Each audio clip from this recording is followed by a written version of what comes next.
Justice! We want justice! আমার দিদি বিচার চাই, আমার বোনের বিচার চাই, আমার দিদি। আজিকর হাসপাতালে তরুণী ডাক্তারের যে মৃত্যুর ঘটনা তাকে আগে স্বীকৃতি দিয়েছিল কলকাতা হাইকোর্ট, এবং এই মুহূর্তে যেটা জানা যাচ্ছে যে সিবিআই তদন্তের নির্দেশ দেওয়া হয়েছে, হাইকোর্টের তরফে সিবিআই তদন্তের নির্দেশ দেওয়া হয়েছে। কি বলবেন এই বিষয়ে? দেখুন, এই আন্দোলন তো চলছে একটা জেনারেল বডি, সমস্ত কলেজের প্রতিনিধিদের নিয়ে।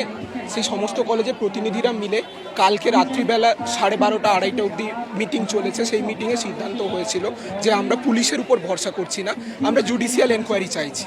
এবার এখানে এই মুহূর্তে পরিস্থিতি এরকম নয় যেটা একজনের মতের উপরে দাঁড়িয়ে রয়েছে। ফলে কলকাতা হাইকোর্ট যেভাবে পুলিশের উপর ভরসা রাখতে পারেননি, সেটাকে আমরা আন্দোলনের জয় হিসেবে দেখছি। একই সঙ্গে আমরা সেটাকে সাধুবাদ জানাচ্ছি, আমরা সেটাকে অভিনন্দন জানাচ্ছি। কিন্তু আমরা এই সিবিআই এনকোয়ারিকে কী চোখে দেখব, আমরা জুডিশিয়াল এনকোয়ারির দাবি থেকে সরে আসবো কি না, সেটা একটা জেনারেল বডি মিটিং আবার যতক্ষণ না হচ্ছে সমস্ত কলেজের প্রতিনিধিরা, কারণ এই আন্দোলন আজকে একা আরজি করের আন্দোলন নয়, আজকে একা ডাক্তারদের আন্দোলন নয়, এই আন্দোলন একটা গণ আন্দোলনের জায়গায় পৌঁছেছে। সবাই মিলে আমরা পরবর্তী পদক্ষেপ সম্পর্কে সিদ্ধান্ত নেব। কাল সকাল 10টার মধ্যে সকল নথি সিবিআইয়ের হাতে তুলে দেওয়ার কথা বলা হয়েছে। এই বিষয়ে কি বলবেন? এই সমস্ত তথ্য সংক্রান্ত যে সমস্ত নথি রয়েছে, আমরা মনে করছি যে এভিডেন্সগুলো রয়েছে, সেই এভিডেন্সগুলো অলরেডি অনেকটা ট্যাম্পার্ড হয়েছে। প্রথম দিন থেকে ট্যাম্পারিংয়ের কাজ চলছে। এত সত্ত্বেও যত তাড়াতাড়ি সম্ভব এটা যদি প্রপার কলকাতা পুলিশ থেকে প্রপার ইনভেস্টিগেটিং অফিসারদের হাতে যায়, তাহলে সেই পুরো ঘটনাটা আমরা সেই পুরো ঘটনাটাকে সাধুবাদ জানাচ্ছি, অভিবাদন জানাচ্ছি। সিবিআই তদন্তের কথা প্রথমে মুখ্যমন্ত্রী বলেছিলেন, তারপরে 7 দিন সময়ের কথা বলেছিলেন। এই বিষয়টাকে কিভাবে দেখছিলেন? মানে কি মনে হচ্ছে? না, 7 দিন সময়কে আমরা একদমই ভালো চোখে দেখছিলাম না।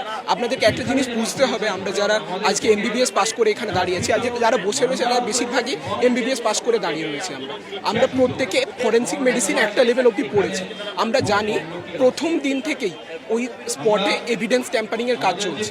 পুলিশ এসে পুরো অঞ্চলটায় 40-50 জন পুলিশ কোনো রকম নির্দিষ্ট রকম প্রোটোকল না মেনটেন করে তারা দরজা ছিটকিনিতে হাত দিচ্ছে, তারা ওই হলের মধ্যে দিয়ে হেঁটে বেড়াচ্ছে। এর ফলে অলরেডি অনেক এভিডেন্স হয়তো নষ্ট হয়ে গেছে, বা যেভাবে তাড়াহুড়ো করে আমাদের যে দিদির বডিটাকে পুড়িয়ে দেওয়া হলো, সেই ঘটনার মধ্যে দিয়েও এভিডেন্স ট্যাম্পারিংয়ের একটা সন্দেহ উঠতে পারে। কী ঘটেছে সেটা বলা আমাদের পক্ষে কঠিন। ফলে এরপরে যদি আরও 7 দিন সময় যেত, তাহলে আরও এভিডেন্স নষ্ট হওয়ার জায়গা থাকতো বলেই আমরা মনে করছি। সে কারণেই অ্যাজ আর্লি অ্যাজ পসিবল বারবার আমরা জুডিশিয়াল এনকোয়ারির কথাই দাবি করছিলাম। কালকে সমস্ত নথিপত্র সিবিআইয়ের হাতে গেলে তারপরে সিবিআই তদন্ত শুরু করলে কি মনে হচ্ছে তদন্তের কুল কিনারা সঠিকভাবে? দেখুন, সিবিআই তদন্ত নিয়ে আমাদের নিজস্ব কিছু সন্দেহের জায়গা রয়েছে। তার কারণ আমরা কেবল এই রাজ্যে নয়, বিভিন্ন রাজ্যেই আমরা দেখেছি যে সিবিআই তদন্ত যখন ঘটেছে, সেই সিবিআই তদন্ত ঘটার পরে সিবিআই কোনো ম্যাজিক বডি বা সিবিআই কোনো ম্যাজিক বডি নয়। তার মধ্যে সবসময় যে আমরা সেই তদন্তে প্রপার রেজাল্ট পেয়েছি, সে ঘটনা ঘটেনি, সে ঘটনা আমরা দেখতে পাইনি। ফলে ডেফিনেটলি আমরা যতদূর যা ঘটেছে সেটাকে আমরা আন্দোলনের জয় হিসেবেই বারবার করে দেখতে চাইব, এবং আমরা এটাই মনে করব যে এই আন্দোলনের চাপের মধ্যে থেকেই সিবিআইকে আমরা বাধ্য করতে পারবো প্রপার এই ইনভেস্টিগেশনটাকে পাঠিয়ে দেওয়ার জন্য। আমি আপনাকে উদাহরণ দিতে পারি, দিল্লির নির্ভয়া কাণ্ড যখন ঘটেছিল তখন গোটা দেশ উত্তাল হয়েছিল বলেই কিন্তু ইনভেস্টিগেটিং অফিসাররা খুব তাড়াতাড়ি সেটার ফলাফল দিতে পেরেছিলেন। অথচ সেরকম ঘটনা কিন্তু আমরা আমাদের রাজ্যেরই বহু তদন্তের ক্ষেত্রে দেখতে পাইনি। বরং রিসেন্ট বিভিন্ন অন্যান্য ইনভেস্টিগেশনে আমরা বারবার দেখেছি সিবিআই এর হেডরা এসে এখানে জানিয়েছেন যে তাদের পশ্চিমবাংলায় ইনভেস্টিগেশন করার মতো যথেষ্ট অফিসার নেই। এই পরিস্থিতিতে পুরো ঘটনাটাকে আমরা কোন চোখে দেখব, সেখানে একটা সন্দেহের অবকাশ থেকেই যায়। যে কারণে আমরা বারবার বলছি যে একটা জিবি বডি মিটিং আমরা করব, যেখানে এই নতুন ডেভেলপমেন্টকে আমরা আলোচনার মধ্যে দিয়ে আমরা কোন চোখে এই ডেভেলপমেন্টকে দেখছি সেটা আমরা বলতে পারবো। মানে সিবিআই যেরকম তদন্ত করবে, আপনাদের আন্দোলন কি চলবে? আমাদের আন্দোলনের একমাত্র দাবি যে সিবিআই তদন্ত ছিল তা নয়, বরং সিবিআই তদন্ত তো আমাদের আন্দোলনের দাবি ছিলই না। ফলে একটা আন্দোলন যখন শুরু হয়, সে তো নির্দিষ্ট কিছু দাবি পূরণ করার জন্যই সেই আন্দোলনটা চলতে থাকে। অতএব যতক্ষণ না সেই দাবিগুলো নির্দিষ্টভাবে পূরণ হচ্ছে, ততক্ষণ এই আন্দোলন চলবে। কারণ আমরা নিজেরা দেখেছি সারা পশ্চিমবাংলা জুড়ে এই মাপের এর আগে ডাক্তারি মেডিকেল কলেজে যে আন্দোলন হয়েছিল, যখন এনআরএসে পরিবহন নামের এক ছাত্রর উপর আক্রমণ হয়, তখনও কিন্তু আমরা প্রশাসনের উচ্চতম স্তর থেকে, আমি কোনো নাম নিতে চাই না, প্রশাসনের উচ্চতম স্তর থেকে আমরা বিভিন্ন বক্তব্য পাওয়ার পরে আন্দোলন থেকে সরে এসেছিলাম। কিন্তু সেদিনকার একটা অন্যতম দাবি ছিল সমস্ত কলেজ জুড়ে আরও শক্তপোক্ত সুরক্ষা ব্যবস্থা গড়ে তোলা। সেই সুরক্ষা ব্যবস্থা যে তৈরি হয়নি সেটার ঘটনা তো আজকের ঘটনাই তার প্রমাণ। আপনারা নিজেরা যদি চেস্ট মেডিসিন ডিপার্টমেন্টের ভেতরে কোনোদিন ওই ডিপার্টমেন্টের ম্যাপটা আপনারা যদি দেখতে পান তাহলে আপনারা বুঝতে পারবেন ওই জায়গাটায় ঢোকার জন্য অন্তত 3-4টে কোলাপসেবল গেট পেরিয়ে যেতে হয়, যার মধ্যে অন্তত 2 জায়গায় নিচ থেকে শুরু করলে 4 জায়গায় অন্তত গার্ড থাকার কথা। তাহলে একজন বহিরাগত মানুষ মাঝরাত্রিরে, যার কাছে কোনো ইমার্জেন্সি টিকিট নেই, কিছু নেই, তিনি কিভাবে ওখানে ঢুকে গেলেন?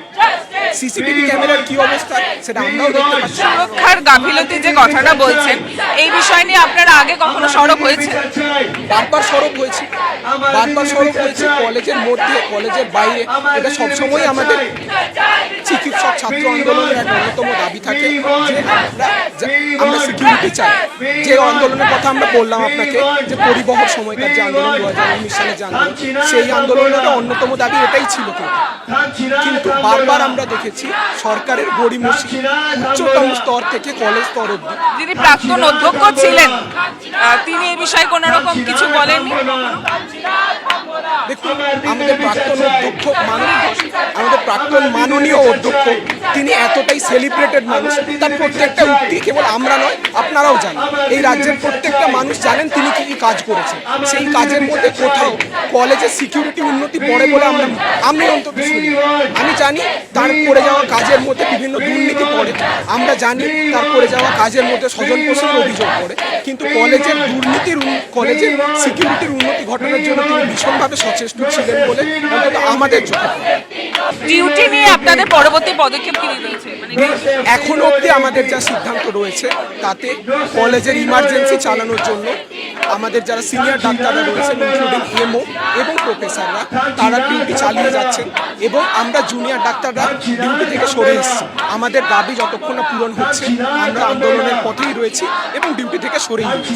এখানে একটা কথা আপনাদেরকে মনে করিয়ে দিতে চাইবো সাধারণ দর্শকদের জন্য, যে আমরা কিন্তু জুনিয়র ডাক্তার, অর্থাৎ আমরা ট্রেনিং, অর্থাৎ আমরা পড়াশুনো করছি। তার মানে এরকমটা তো হওয়ার কথা নয় যে আমরা ডিউটি থেকে সরে এলে একটা হাসপাতাল পঙ্গু হয়ে যাবে। তার মানে কি আর সকালে যেটা স্বাস্থ্য সচিব বলেছিলেন যে তারা আপনাদের আন্দোলনের সঙ্গে রয়েছেন, কিন্তু স্বাস্থ্য পরিষেবা যদি ব্যাহত হয় তাহলে মানে তারা আপনাকে অনুরোধ করে জানিয়েছিলেন যে স্বাস্থ্য পরিষেবা যাতে ব্যাহত না হয়। এবার আপনারা একটা প্রশ্নের উত্তর দিন, যদি কলেজের ভেতরে একজন ডাক্তারের সঙ্গে এই ঘটনা ঘটতে পারে তাহলে রুগীদের সঙ্গে কি ঘটনা ঘটতে পারে? এই প্রশ্নটার উত্তর তো আপনাদেরকে বুঝতে হবে। যদি রুগীদের সঙ্গেও এই ঘটনাটা ঘটতে পারে, ফলে যতক্ষণ কলেজের সিকিউরিটি না বাড়ছে ততক্ষণ সেটা কেবল আমাদের দাবি থাকছে, ততক্ষণ সেটা সমস্ত মেডিকেল কলেজের যারা রুগী এবং যারা ডাক্তার, স্বাস্থ্যকর্মী সবার দাবি। আজকে উনি বলছেন যে স্বাস্থ্য ব্যবস্থা ব্যাহত হচ্ছে। আমি ওই প্রশ্নটাই করব, স্বাস্থ্য ব্যবস্থা কেন ব্যাহত হচ্ছে? আমরা তো ছাত্ররা সরে চলে এলে কি করে স্বাস্থ্য ব্যবস্থা ব্যাহত হতো? ছাত্রদের হাতেই তাহলে আপনি এই রাজ্যে স্বাস্থ্য ব্যবস্থাকে ছেড়ে দিয়েছেন। আপনারা মেনে নিচ্ছেন যে ছাত্ররা ছাড়া স্বাস্থ্য ব্যবস্থা পঙ্গু, সিনিয়র ডাক্তারদের এতটাই অভাব রয়েছে, এ কথা কি আপনারা মেনে নিচ্ছেন? সেকেন্ড কথা হচ্ছে যে ওই মুহূর্ত অব্দি এই রাজ্যে হাসপাতালগুলো সিকিউর নয়, সে মুহূর্ত অব্দি কেবল আমরা ইনসিকিউর তা নয়, আমাদের তো তাও একটা, আমরা যখন ডিউটিতে থাকি আমাদের ক্ষমতা থাকে, কিন্তু যে রোগীরা ভর্তি হচ্ছে তারা তো অসহায়, তারা তো অসুস্থ।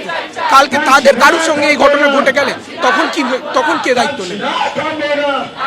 সিবিআই তদন্তর তো বিষয় রয়েছে, এরপরে আপনাদের কি কি দাবি দেওয়ার কথাগুলো বলছেন, কি কি দাবি মূলত থাকছে আপনাদের? আমাদের মূলত যে দাবিগুলো থাকছে, আমরা আপাতত নির্দিষ্ট 6টা দাবিতে এই আন্দোলন চালিয়ে যাচ্ছি। প্রথম দাবি হচ্ছে যে জুডিশিয়াল এনকোয়ারি করতে হবে। 2 নম্বর দাবি হচ্ছে গিয়ে যারা দোষী তাদের যথাযথ প্রমাণ সহ যত তাড়াতাড়ি সম্ভব শাস্তির ব্যবস্থা করতে হবে এবং তদন্তের মাধ্যমে তাদেরকে চিহ্নিত করতে হবে। 3 নম্বর, যিনি নিহত হয়েছেন, যার সঙ্গে ঘৃণ্য ঘটনা ঘটেছে, তিনি তার বাবা মায়ের একমাত্র সন্তান ছিলেন। অতএব তার সারা জীবনের যে উপার্জন সেটা তো কোনোদিন একটা টাকা পয়সায় মাপা যায় না যা তারা হারিয়েছে, কিন্তু সেই অসহায় বাবা মাকে সরকারের পক্ষ থেকে যেন একটা আর্থিক সাহায্য করা হয়, যাতে তাদের পরবর্তী জীবনে তাদের অসুবিধায় না পড়তে হয়।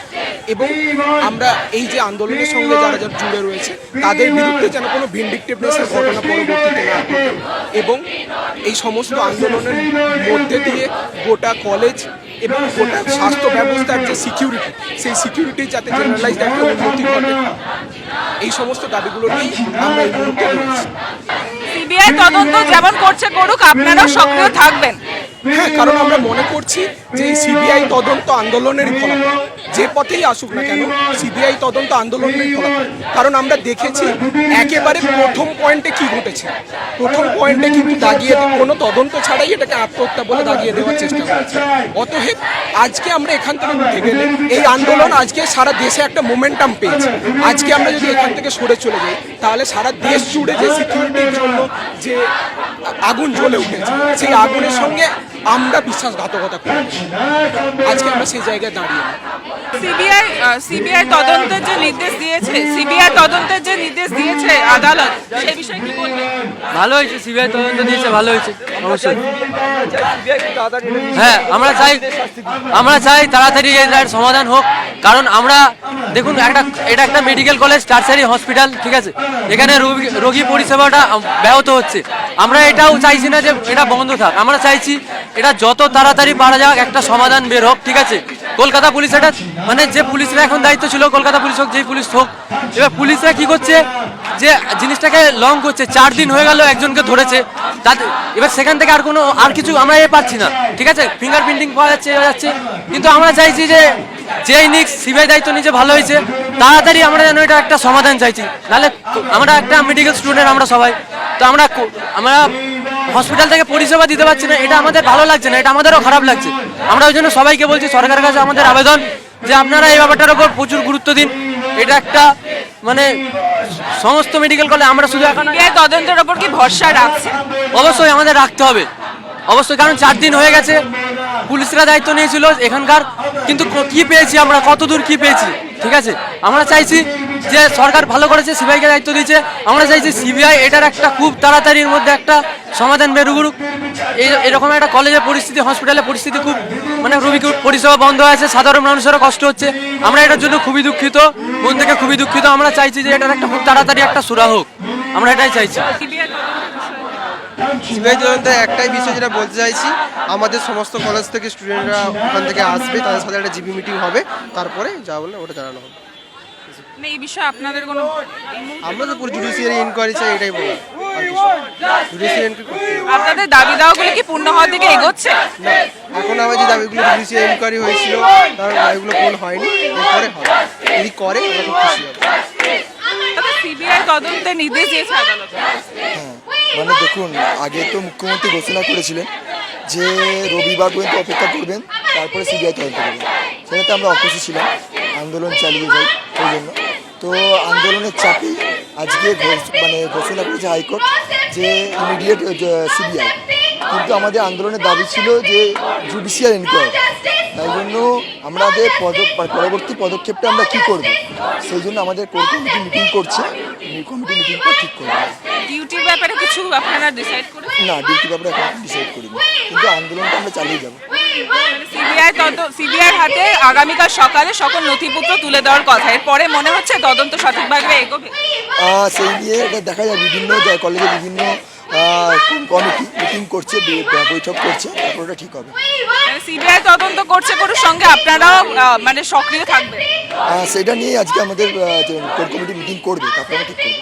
প্রাথমিকভাবে কি প্রাথমিকভাবে তো আমাদের দাবি যেটা ছিল জুডিশিয়াল ইনকোয়ারি, সেটা তো এখনো পূরণ হয়নি। যেটা দেখলাম যে তাদের সাথে কথা বলে যে সিবিআই তদন্তের নির্দেশ দিয়েছে হাইকোর্ট অবশ্যই, কিন্তু পাশাপাশি তারাও কিন্তু সক্রিয়ভাবে তাদের আরও যে সমস্ত দাবি দাওয়া রয়েছে সেগুলো পূরণ হওয়ার দাবিতে কিন্তু তারা আন্দোলন চালিয়ে যাচ্ছেন। এবং বেশ কিছু অতীতের যে ঘটনা সেটার ভিত্তিতে তারা মনে করছেন সিবিআই তদন্ত তো হোক, কিন্তু তারা যে ততক্ষণ না অ্যাক্টিভ থাকবেন সেই তদন্ত গতি পাবে না। তাই তদন্ত যাতে গতি পায় সেজন্য তারা সিবিআই প্রতি কিন্তু অবশ্যই ভরসায় রাখছেন, কিন্তু মনে করছেন যে পাশাপাশি তাদের এই সক্রিয়তাও কিন্তু বিশেষভাবে দরকার রয়েছে। ক্যামেরায় শিবাজি পালের সঙ্গে দেবলীনা চৌধুরীর রিপোর্ট, তারা নিউজ, RJ কর।